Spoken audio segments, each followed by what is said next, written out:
Y é posible que lo primero que llame la atención a un viaxero que llega a Asturias sella un horro.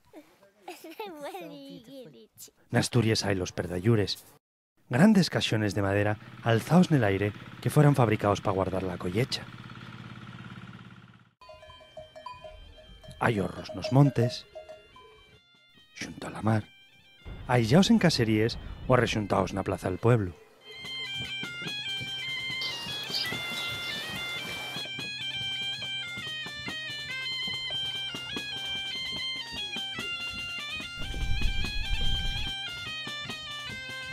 Hay magníficos ejemplares en toda la extensión del país asturiano. Hay los pequeños y enormes, escuros y allegres, novedosos y antiguos. Más que ningún otro xetu, estas construcciones de madera son el testigo más fiel de las tres formaciones de esta tierra. Auténticas naves del tiempo que viajaron desde la Edad Media hasta hoy en sin apenas variar la su estructura, cargados de historias, de claves y de mensajes. Haylos de la dómina de los reyes católicos y de la de Hernán Cortés. Haylos de cuando reinaba el rey Sol. Haylos de cuando Carlos III. Horros que vieron pasar les tropes de Napoleón. Haylos de cuando Azaña y cuando Churchill gobernaban. De algunos tan como taben, pieza per pieza. Otros fueron trasladados, aparcaos, transformados, afogaos, baltaos, abandonaos o deixaos morrer.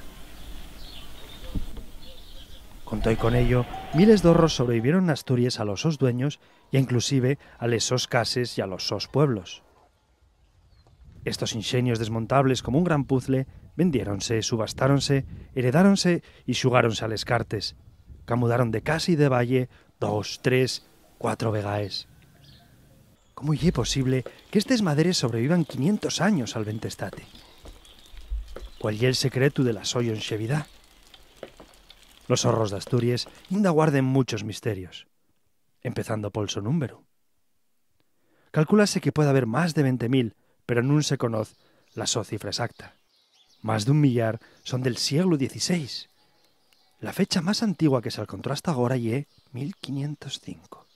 Y aí tan, seles y recios, levantaos no que parece un equilibrio precario. Muchos de ellos tienen guapes decoraciones, hayles de tradición románica y gótica, de tradición barroca y de inspiración modernista. Tiene unes puertas muy guapes. Motivos decorativos que lucen en esos paredes y que, al marxe de les modes, repítense sin parar dende la edad de fierro en muchos lugares del mundo. Soles, yunes, guerreros, culiebres, aves. ¿Por qué decorar el granero? ¿Cuál é el sentiu destes talles, destes formes y dibuixos?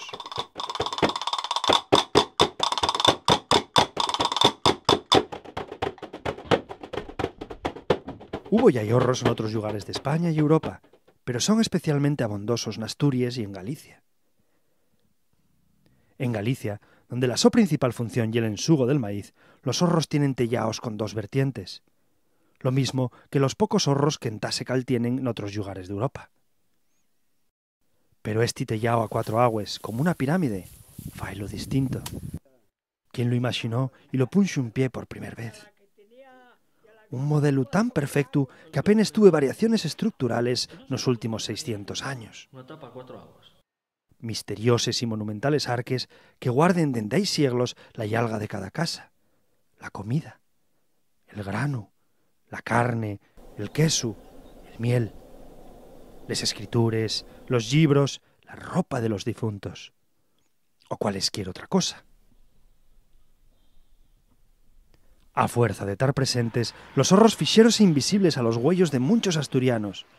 Poques cosas hay aquí más típiques, magar de ello, los asturianos, por lo general, non son conscientes del gran valir artístico, histórico o técnico que caltienen estes vielles tenaes. De conocelos mellor, empezaríamos a velos como lo que realmente son, verdaderes obres maestres del arte popular universal.